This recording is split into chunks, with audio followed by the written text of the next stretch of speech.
Hello, everybody, and welcome to Behind the Camera.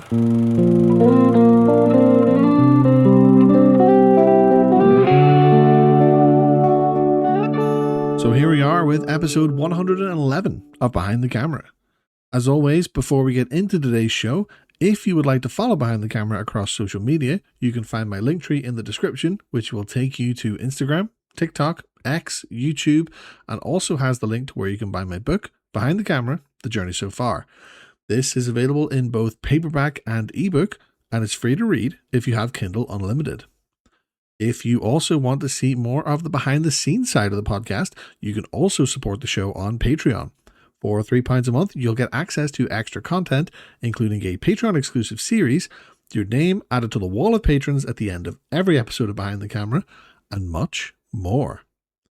But now, getting into today's topic. So today's episode of Behind the Camera is going to be a little bit different in the sense that the theme of today's episode has been picked by the audience. So for context, I put out into my Discord server about what would they like to hear topic-wise for an episode of Behind the Camera. And I got a couple of good suggestions, which I've decided to combine and make into one overarching theme surrounding making things happen. So the suggestions were going over or explaining pre-production, production, and post-production. And the other suggestion was life cycle of getting a book from concept to published. Now, I have a little bit of experience in both, so I decided to combine them both and talk about simply making things happen. First of all, thank you to Valerie Flynn and the Mighty Ryan for your suggestions. I am excited to talk about your suggestions today, and hopefully you guys enjoy it. So, making things happen. How do we make things happen? Whether it be a podcast or a book, like in the context of this episode, everything starts with an idea. You have this spark, you have this idea of something that you want to do. Otherwise, you wouldn't really do anything. You know, it's kind of as simple as that. And like, as it does sound so silly saying that out loud, but it really is as simple. You have an idea and you want to act on it. And that's a whole other thing, acting on ideas and ideas just being ideas, but we'll cover that another time. But for example, I have ideas for episodes like this, where I might come up with a topic and I might talk about it for half an hour. Or I have the idea to put the topic in the hands of the audience. That's sort of, just a general outline for podcasting. But in terms of my book, for example, the Journey So Far, my first book, and of course my second book, which I am still working on, you just kind of have these ideas. You're just like, right, an idea is always going to be an idea until you act on it in the sense where you want to see it through right till the very end. I think so many people, so many creatives especially, will have things that they want to do. They'll have all these different ideas of things that they think will give them the kind of fulfillment. It'll be great. But acting on them is probably one of the more difficult things of that. So first of all, you have your idea. You have your spark. What am I going to see through till the very end? Now, I will have to say, in terms of writing a book, that one is a lot harder because you have like the kind of publishing side of it. I kind of think in the same vein that anybody can make a podcast, anybody can also write a book. But in terms of the publication side of it, there's a lot of different avenues and things like that. But we will come to that. But first of all, kind of how you have to have your idea of what you want to do and something that is ultimately going to stick. So then you kind of want to look at your pre-production in terms of what you're doing. So for the podcast, I will plan an episode. So everybody knows by now, Behind the Camera, it's an interview-based podcast. I've obviously introduced topical things into it, but for the most part, it's an interview-based podcast. I've had over 100 episodes where I've interviewed different guests. But with that, you have to plan out the things that you're going to talk about, even if it's to like the most minimal degree. So to give you context, whenever I started behind the camera, I used to kind of over plan my episodes. Like I think I was a little bit heavy on the sort of pre-production of things, in terms of I would have sent out all of the questions I was going to ask in prose, like the specific down to the letter questions I was going to ask during the episode. And as kind of good as it was, and there were a lot of guests that did appreciate that, like genuinely, but at the same time, it was I think it was a little bit much. And I've talked about this before, in my first book, and of course on the show before, but I think it's always important to kind of still remain aware of that. Um, so like, but now, like what I do now is like entirely different. Like I will do my research into my guest, but it's sort of it's a little bit nuanced, right? In terms of the fact that when a potential guest reaches out to me, they will come with a pitch in terms of, okay, this is what I do, this is what I can contribute to your show, which is great. As vague as that is, stick with me. It's great, because what that tells me is, okay, this is what they want to talk about. Now, what will they contribute to a show? They will contribute a story in terms of how they got to where they are. Now, I've interviewed a lot of authors, so that's probably a good example to use. I've interviewed a lot of authors. They like to talk about, well, first of all, they like to talk about the books that they are currently writing and in the process of potentially releasing. That's always a good one. And I always like to kind of do what I can to sort of assist with the sort of promotion cycle of that. So, and this kind of comes into the pre-production side of it and also post, but again, we'll kind of touch on it in both. In terms of when I release the episodes, it's very much, I sometimes can change my schedule a little bit and be like, okay, if this helps you because it ties in with a release, I will happily do that. But of course, I kind of need to know from my guests sometimes. So the pitch is very important. Because if a guest reaches out to me and the pitch is kind of just like, I'd love to appear on your podcast, then I'm basically going to be asking the question, well, what is it that you're going to contribute to the show? And now for behind the camera is like, like we know, interview-based podcast. So the scope is very, very wide, because it's all about storytelling. It's all about hearing about people's journeys and the stories and experiences that shaped who they are to this day. And that doesn't necessarily have to be specific to creators. That can literally be for absolutely anybody. So yeah, the scope is there. But of course, that doesn't mean every single person who ever comes to me is going to be an immediate yes. There are there's limits to it. People, I mean, like I say, there needs to be a good story behind it. I believe everybody has a story. I think it just depends on how people can really get it out. So part of my pre-production for behind the camera is I use a service called Podmatch. I've met some incredible people from Podmatch, had some amazing interviews. I have conducted over 50 interviews through Podmatch with people I've met on that service. Incredible service. Would recommend it to absolutely anybody with a podcast. I'm just to give like a very, very brief background. You set up your podcast profile, people set up a guest profile, you get matched with potential guests based on the certain criteria that you put into your profile. And like I say, met so many people. A lot of good things have happened for me on a personal level and for behind the camera as a result of being a part of Podmatch, which is amazing. But it also kind of helps you research your guests. You don't have to be going into the depths of social media to find much about this, because it's already there on their profile. So that's a massive benefit for me. That is like a massive, massive benefit for me. And the good thing about it is it doesn't really take too long to do anyway, because like I said before, people will reach out to you telling you what it is that they want to talk about on a podcast. And a lot of people who will reach out to you are generally people who have been on podcasts before. They have guest experience on podcasts, which is incredible. Like as a host, I can tell you if you have guesting experience on a podcast, amazing.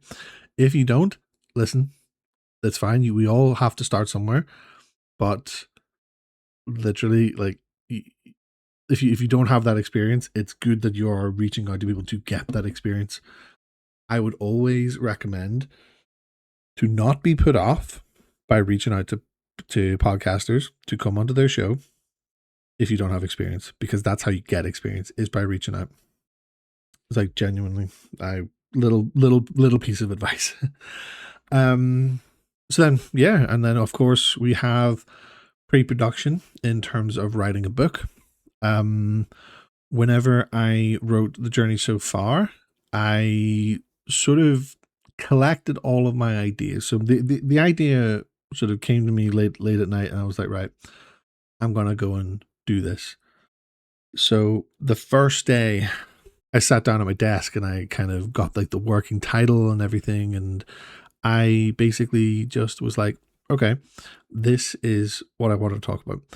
The overall premise from when I had the initial idea was, I hear everybody's stories because that's what I do. That's my job as part of the host of Behind the Camera. Why not, get my story out there? Why not tell my story, not about like my life, but about really my podcasting experience and about how I went from being a Twitch streamer to podcaster and everything that I kind of learned as a result of that, and the sort of all the different kinds of impacts that it had on me. So that was kind of my starting point. That was me kind of going from the idea stage to the sort of planning stage. So then basically it was like, after that, it was like, okay, how do I format this? How do I structure what it is that I'm doing? And of course, with a story, even if it's nonfiction, like a memoir, you start from the beginning. Like, it's as simple as that. You just start from the beginning. Even with book number 2 that I've started, which I don't have a working title for it just yet, and I have been very, very quiet about it in an official capacity. But I've spoke to people about it. So book 2 is going to be about how to start a podcast. So I kind of think it's fitting to be talking about it in this particular episode. But when I say how to start a podcast, it's not like a step 1, step 2. It's very much this is what I learned from when I started my podcast. This is what I did to start my podcast. These are the mistakes that you can avoid that I made when I started my podcast. Things like that, just to really kind of put it in a nutshell. But the thing about that is, like, I think it's much harder planning the structure and format of a book than it is an episode. Because when you have your format down for your podcast, it's very much kind of set in stone. Obviously, it can change, but initially, it's very much set in stone. For me, it was always going to be an interview, and that's in terms of format, that really hasn't changed. The structure of how I do things has changed, but the format is still very, very much the same, I would argue. With a book, it ultimately depends on what you're writing. I can only really speak for nonfiction sort of memoir, like journal kind of writing, but you write it down as it's the way it happened. You write it down, you just sort of go from start to finish. It's like a story, but the difference is the story has happened. Now, there are certain ways that you can convey it. You have to. So the one thing actually that I wanted to do whenever I wrote The Journey So Far, this was like the sort of only non-negotiable that I had as the writer, was when people are reading this, I want them to read it and hear my voice. When people are reading it, I want them to be as if, oh my God, Andy is reading this book to me right now. That is what I wanted. Now, thankfully, for those who have read it, or at least the ones who told me, that is what they heard. They heard, basically, they read it in my voice, and that's exactly what I wanted. And I think because that was my story, I think that was one of the most important things to come out of that, was that people hear my story in my voice. So when you are planning a book, you want it to have that kind of level of authenticity. You want it to be organic. You want it to really kind of reflect, um, you want it to reflect yourself in like the best possible way. Not to the point where you're like blowing smoke up your own arse, but more just like, this is my life. This is what happened. This is my experience. And for better or for worse, but just be honest about who you are and what it is that you're doing. That is sort of how I would say it. So then, moving on from the pre-production, we come on to the production side of things. And of course, for like for a podcast, it's very, very simple. Now, a lot of different streamers, a lot of different podcasters do a lot of different things. So a lot of people will use like a one-stop shop for recording your podcast, for having the conversations and recording. So for example, Riverside, that is probably like the number one podcast software. It's literally just a video call software that you pay X amount per month.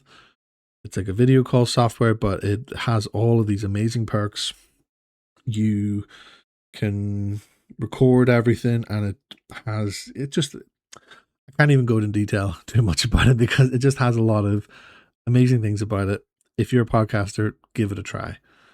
I've been a guest on lots of podcasts with Riverside, and it's been amazing.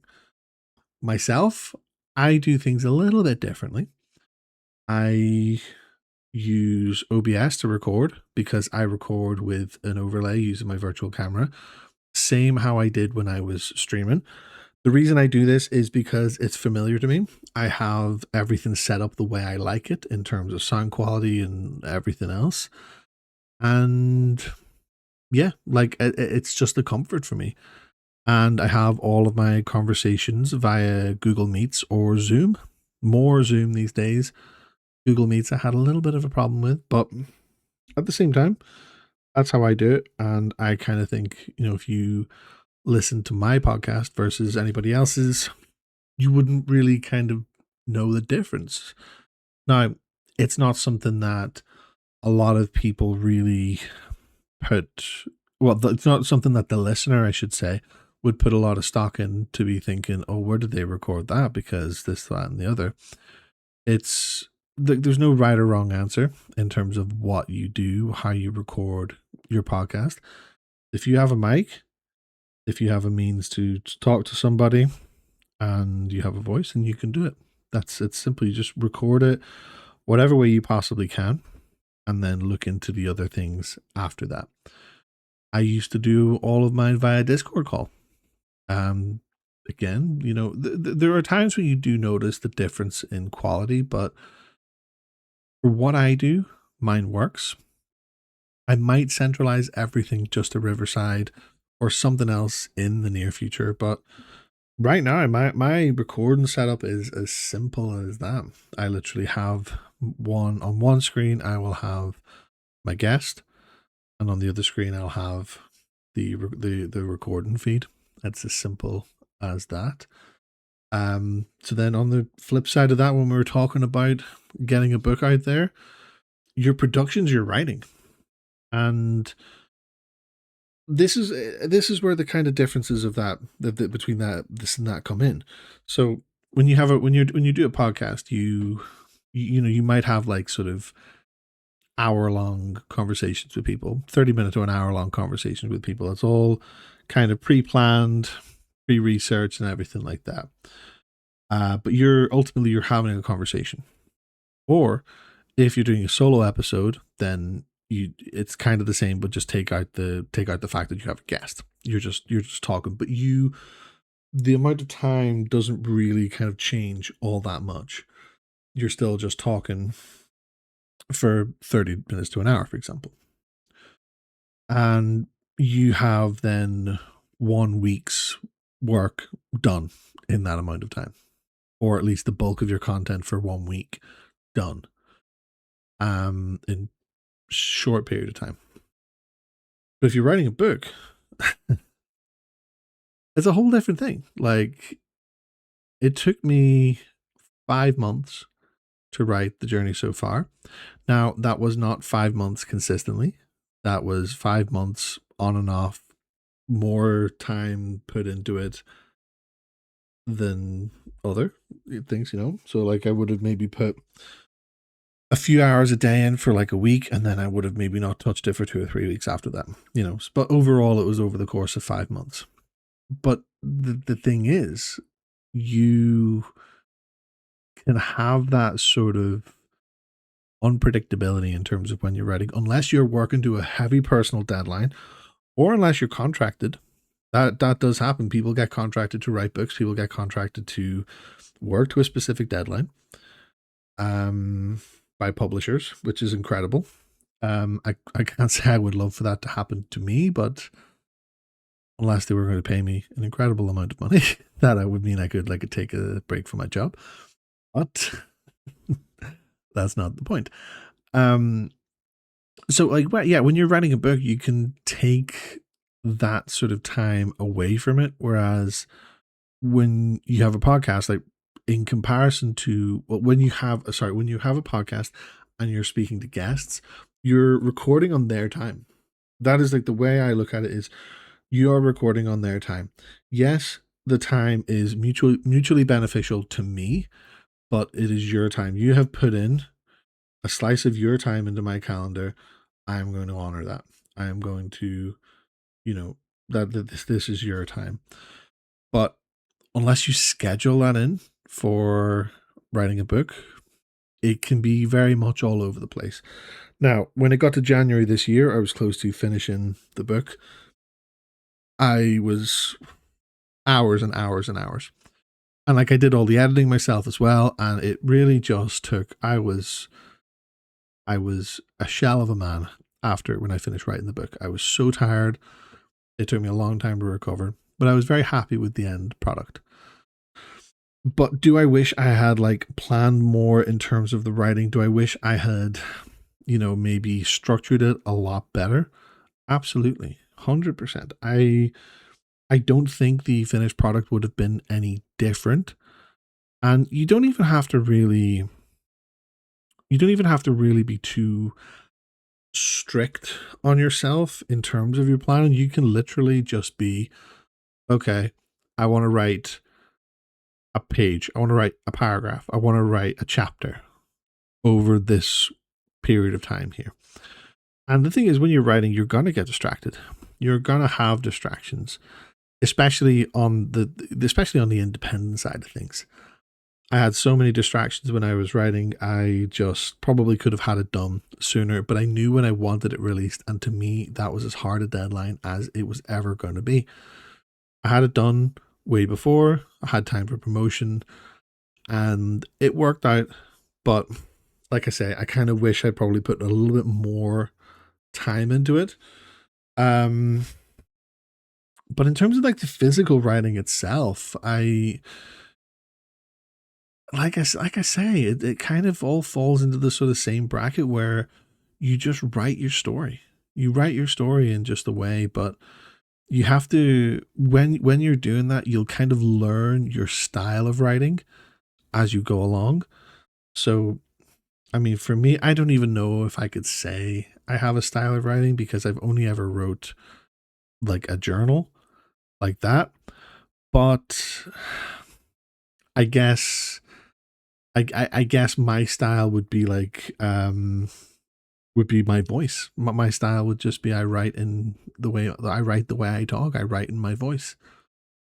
that's kind of the only thing I can really speak to, um, because when you talk about writing styles, you're kind of more looking into like kind of fictional kind of bracket at that point, and I have no experience in that, and nor nor do I really think I ever will, despite my curiosities.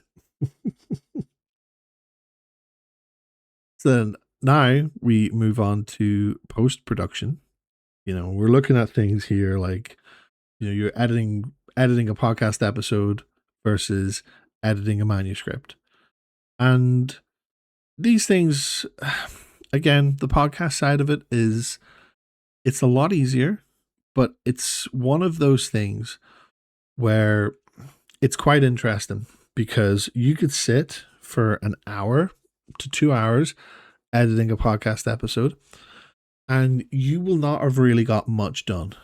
You'll finish your episode maybe, but you'll look at it and you just think there really wasn't that much editing that went into that for it to really have warranted 2 hours of my time. But it's just the way that these things sometimes work. It just depends. A lot of things depend on how much production you put into your podcast. I don't put in a lot of production into my podcast, but all I put in is I'll put in my intro, my outro, my music, and that's pretty much it. And then it's render and upload. Now, the odd time I will have to go and cut out things that might have happened in terms of technical errors and etc. etc. But again, doesn't really take that long. But you will find that if you have an hour-long video episode, that could take a long time to render in your software, and then you've got your upload time, and these things they can take about 45 minutes to do both of those things alone, maybe even an hour tops. So it's you find yourself editing out all this sort of the little tiny bits that you kind of you really want to polish it, but really you're not really cutting out that much, and it'll take a long time. You kind of look at it, and I think that's why podcasters think that editing is the devil, because they spend so much time of it, spend so much time doing it, but they don't really see what the full reward is from it. I don't do very much editing. I really don't do very much editing. I like to keep things as authentic as possible. Like I say, unless there's a technical issue. But when you're editing a manuscript, now this is like, so you can self-edit a manuscript. Now this you can now before anybody says anything, you can use tools. You can use AI tools to help you edit a manuscript.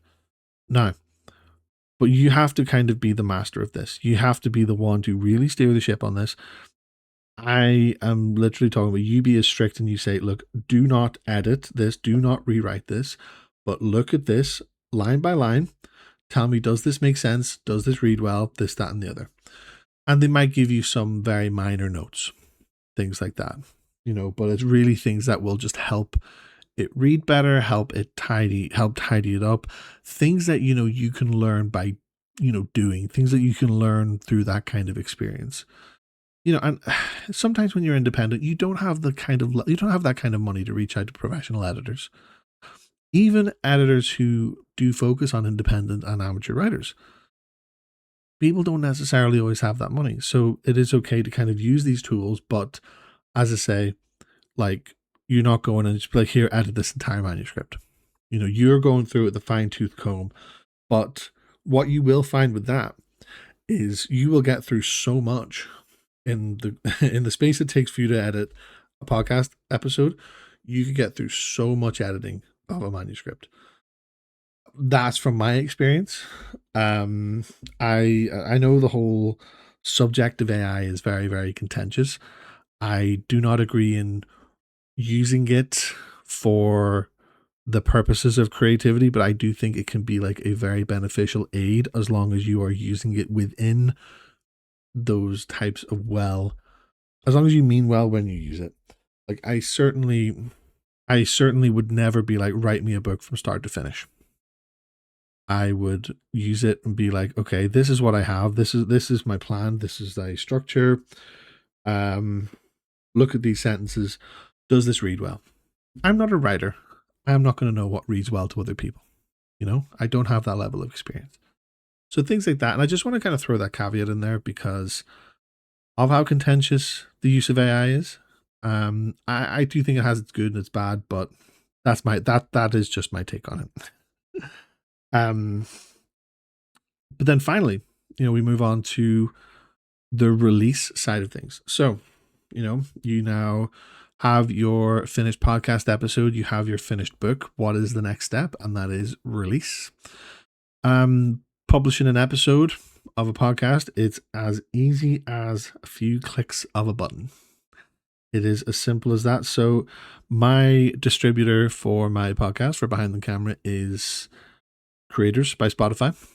And it is very, very simple to use. You just log in with your Spotify account, you create your podcast, and you just upload, add your title, your description, your thumbnails, everything.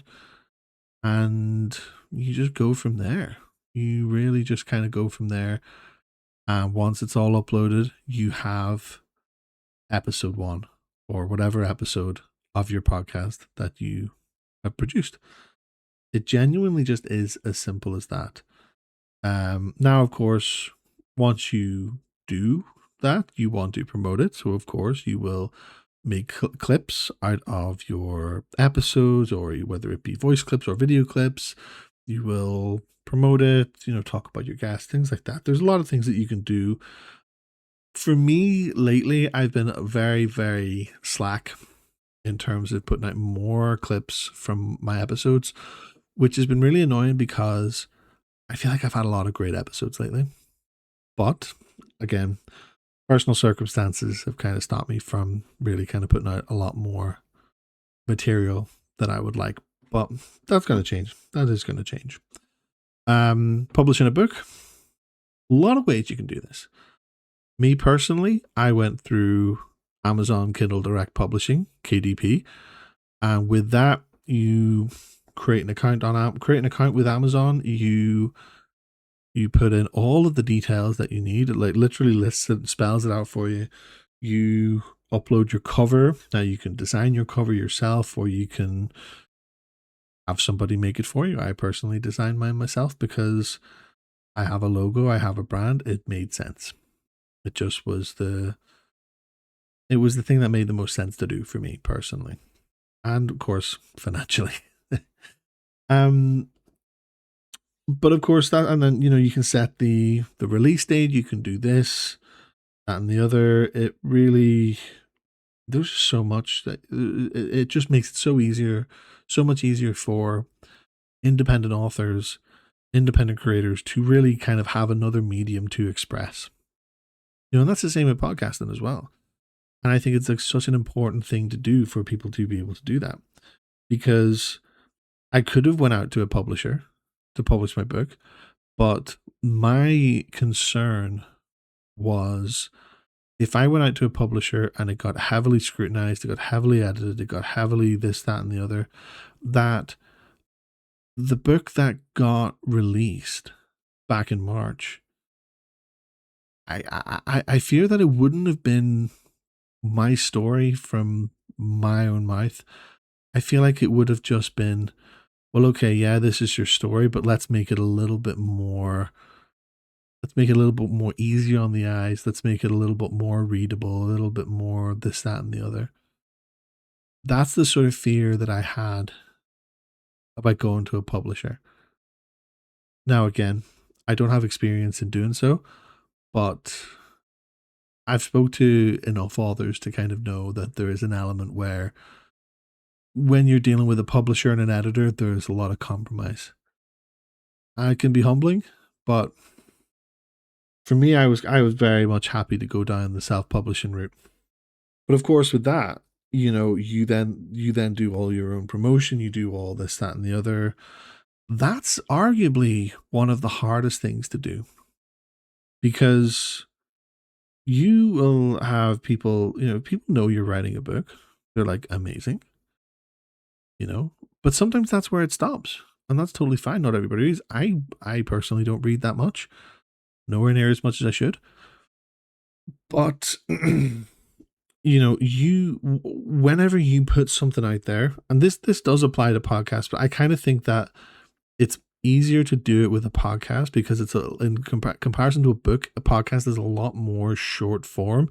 Even though it's long form compared to a book, it's definitely short form. To convince somebody to buy your book and read it,